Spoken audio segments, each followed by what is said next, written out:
Nous avons fait une rencontre d'échange, de partage et de rappel. Je voulais simplement rappeler les textes qui sont très évolutifs depuis l'indépendance à nos jours, mais aussi pour que les gens se les approprient, pour pouvoir savoir avoir un bon outil dans la décision et que la décision soit conforme à la légalité et à la réglementation.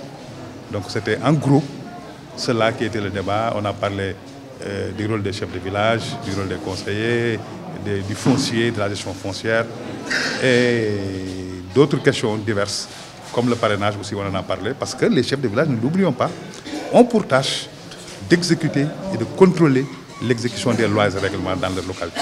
Donc eux-mêmes, ils doivent être bien capacités pour pouvoir en tout cas décliner ce que comporte cette loi pour que les gens puissent se l'approprier aussi. Donc voilà en gros les points sur lesquels nous avons surfé ce matin.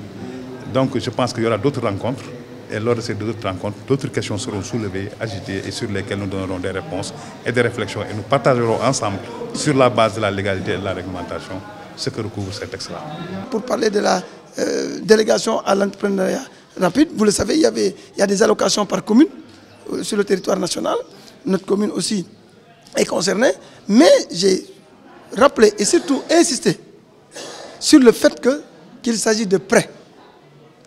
Ce n'est pas de la subvention, ce n'est pas un don, et qu'il fallait également avoir un projet selon les différents types qui existent pour pouvoir émarger au niveau de ce guichet de la DER.